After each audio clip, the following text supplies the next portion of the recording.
पण या निवडणुकीमध्ये आपण बघितलं तर फक्त दादांवरती माझ्यावरती टीका करण्याव्यतिरिक्त विकासाच्या बाबतीत कोणी काय बोलायला तयार नाही. कारण मला वाटतंय टीका करणे हा जर विकास असेल तर मला वाटतं ह्या सगळ्या मंडळींना विकास काय असतो हे नीट आधी माहिती घेण्याची गरज आहे. आजच्या विधानसभेच्या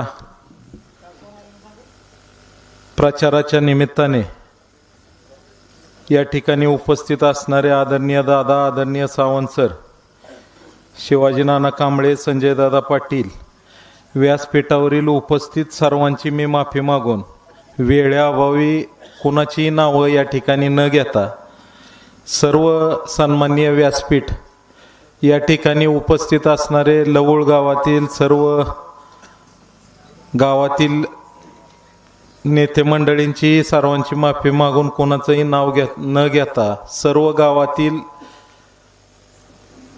नेते मंडळी, पदाधिकारी, कार्यकर्ते, या ठिकाणी उपस्थित असणारे तरुण मित्र, सर्व ग्रामस्थ, वडीलधारी मंडळी, या विधानसभेच्या निवडणुकीला आपण सर्वजण सामोरं जात असताना आज या ठिकाणी प्रचारासाठी म्हणून सगळेजण या ठिकाणी उपस्थित आहेत. आणि या विधानसभेच्या निवडणुकीच्या सुरुवातीपासून घडामोडी आपल्या सगळ्याच लोकांनी तिकिटाच्या बाबतीत असतील का पक्ष आपण उभा राहिलो ह्या सगळ्या गोष्टी आपल्याला सर्वांना माहीत आहेत. आणि या विधानसभेच्या निवडणुकीमध्ये आदरणीय दादांनी निर्णय घेतला की आपण ही निवडणूक अपक्ष लढवायची. आणि अपक्ष निवडणूक लढवत असताना तालुक्यातले जे आत्तापर्यंतचे राहिलेले प्रश्न आहेत हे प्रश्न पुढच्या काळात सोडवण्यासाठीची म्हणून ही निवडणूक आहे.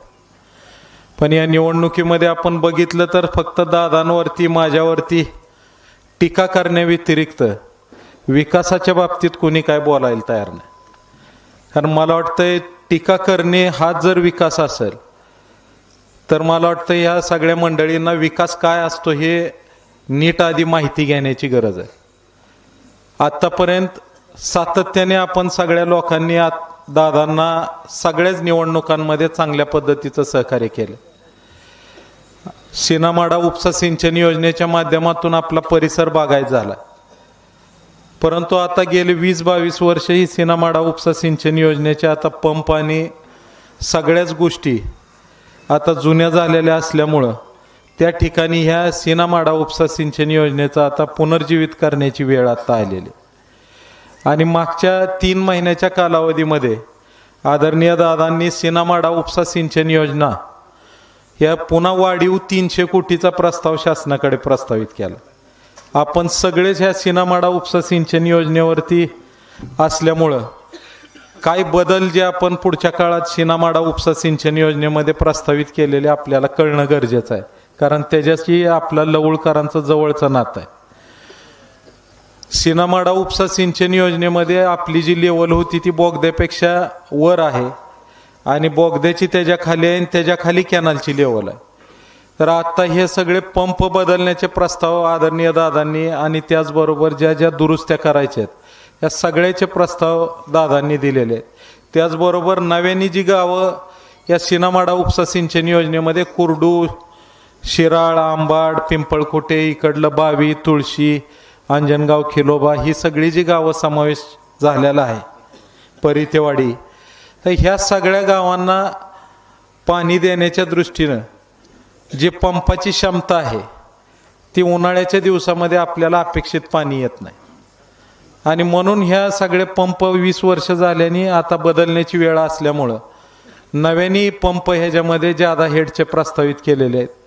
त्याचबरोबर 1 मीटर आपलं जे आत्ता फुटवाला आहे सीनामाडाचा तो 1 मीटरने अजून खाली खोल 3.5 फूट घेण्यासाठी प्रस्तावित केलेला आहे. आणि अशा पद्धतीचं दुसरा टप्पा आंबाडच्या तिथं ह्या लिफ्टला होऊन ही जी आत्ता गावाची नावं घेतलेली आहेत त्या गावांना पाईपलाईनद्वारे तिथले पाझर तलाव भरण्याची ही पुढचा टप्पा सीनामाडाचा जो होणार आहे त्याच्यासाठी सुप्रमा 300 कोटीची शासनाकडे दादांनी पाठवलेली. आणि ही सीनामाडा उपसा सिंचन योजना ही एकमेव उपसा सिंचन योजना आहे जी आज तागायत लाईट बिला वाचून अख्ख्या राज्यामध्ये एकमेव लिफ्ट आहे इतक्या वर्षात कधी बंद पडलेली नाही. आणि म्हणून खऱ्या अर्थाने आपल्या परिसरात ह्या लिफ्टवरती एवढं मोठं क्षेत्र, आज जवळपास 55,000 एकर क्षेत्र, तिकडं माड्यामध्ये विठ्ठलवाडीपर्यंतचं क्षेत्र, हे सगळं बागायत झालेलं आपण पाहतो. आणि हे केवळ आदरणीय दादांच्या माध्यमातून आत्तापर्यंत चांगल्या पद्धतीचं नियोजन करण्यात आलं. आणि म्हणून खऱ्या अर्थाने ह्या सगळ्या गोष्टीची आत्तापर्यंत आपल्याला बारकाईनं ह्या गोष्टी कशा चालतात ही कधी सांगण्याचा आत्तापर्यंत प्रसंग आलेला नाही. परंतु आपल्याला कळणं गरजेचं आहे की ह्या लिफ्टच्या बाबतीमध्ये आणि जिल्ह्यातल्या सगळ्या उपसा सिंचन योजनेची जी कार्यक्षमता आहे ते तुम्हाला सगळीकडे माहिती घेतल्यानंतर लक्षात येईल की सगळ्यात वेळेवर चालू आधी होऊन जास्तीत जास्त क्षेत्र भिजवण्याचं काम आपल्या सीना-माडा उपसा सिंचन योजनेच्या माध्यमातून आत्तापर्यंत झालेलं आहे. आणि म्हणून ही निवडणुकीला सामोरं जात असताना आपण ह्याच राहिलेली जी कामं आहेत, त्यानंतर मानेगाव उपसा सिंचन योजना दादांनी मंजूर केली, त्याला पुढच्या काळात निधी उपलब्ध करायचा आहे. आणि ही अशा पद्धतीनं जी पाण्याची सिंचनाची ही सगळी जर कामं पुढच्या 5 वर्षात 10 वर्षात जर पूर्ण झाली तर मला खात्री आहे माढा तालुक्यातला 80 ते 90% भाग 100% बागायत झाल्याशिवाय राहणार नाही. आणि अशा पद्धतीनं ही सगळं दुष्काळी तालुक्याचं कायापलट होत असताना बोगद्याच्या माध्यमातून बागायत झालं, ह्या लिफ्टच्या माध्यमातून बागायत झालंय, बार्शी उपसा सिंचन योजनेच्या माध्यमातून बागायत झाले. आणि हे सगळं होत असताना पुढच्या काळात ही राहिलेली कामं करायची आहेत. आणि ज्या पद्धतीनं आत्तापर्यंत दादांनी सगळ्यांना सोबत घेऊन जाण्याची भूमिका आणि आपल्या मतदारसंघाचा विकास करण्याची भूमिका, माढा तालुक्याबरोबर 42 गावं असतील, माळशिरसची 14 गावं असतील, त्या गावांमध्ये पूर्वीपासून पाणी आहे. पण त्या गावांमध्ये जे काय गरजा होत्या त्या ठिकाणी कारखाना घेण्याची गरज होती, त्या ठिकाणी करकमचं युनिट चालू करून त्या 42 गावामधला ऊसाचा प्रश्न सोडवण्याचं काम केलं. लाईटच्या अडचणी होत्या, लाईटचे प्रश्न काय सोडवण्याचं काम केलं. सबस्टेशन नवीन केली, माढा तालुक्यामध्येही सबस्टेशन केली, 42 गावात केली, 14 गावातही केली. आणि सगळ्यात मोठ्या समस्या रस्त्याच्या बाबतीमधल्या ज्या आहेत त्याही आत्तापर्यंत बऱ्यापैकी गावाच्या गावं जोडण्याचं काम, प्रमुख रस्ते जोडण्याचं काम दादांच्या माध्यमातून झालंय.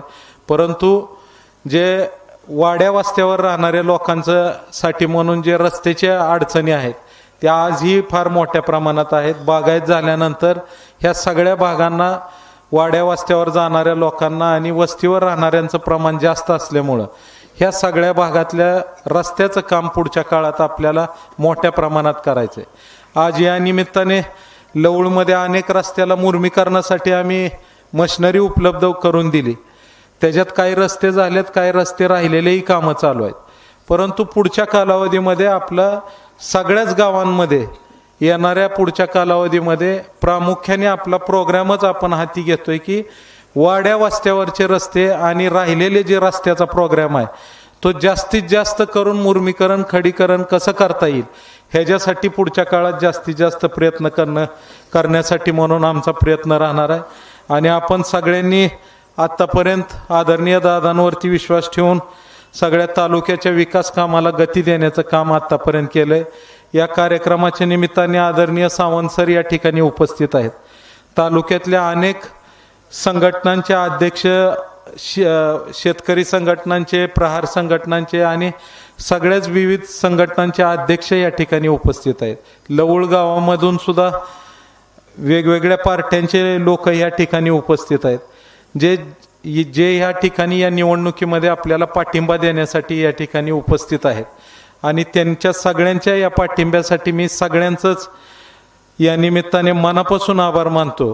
कारण तालुक्याच्या अस्मितेचा आणि ज्यावेळेस प्रश्न येतो मतदारसंघाच्या विकासासाठी त्यावेळेस आपल्या सगळे बाकीचे गट तट विसरून सगळी लोक एका विचाराने पाठीमागं उभं राहण्याची भूमिका घेतात. हे एक आदर्श उदाहरण आपल्या भागामधलं आहे.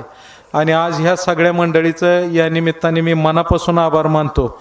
आणि आपल्या सर्वांना या निमित्ताने विनंती करतो की येणाऱ्या 20 तारखेला सफरचंद हे आपलं चिन्ह आहे. नावावरती प्रचार न करता चिन्हावरती जास्तीत जास्त प्रचार करावा. 10व्या नंबरला हे चिन्ह आहे. चिन्हाच्या समोरचं आपण बटन दाबून येणाऱ्या निवडणुकीमध्ये विक्रमी मताने निवडून देण्याच्या संदर्भात आपण सर्वांनी आशीर्वाद द्यावेत आणि पुढच्या कालावधीमध्ये आपल्या भागाचा आणि आपल्या मतदारसंघाचा विकास करण्याची संधी द्यावी एवढीच सर्वांना नम्रपूर्वक विनंती करतो। आपण एवढ्या मोठ्या उत्साहाने या ठिकाणी सहभाग नोंदवल्याबद्दल सर्वांचं या निमित्ताने मी मनापासून आभार मानून माझे 2 शब्द संपवतो। जय हिंद, जय महाराष्ट्र।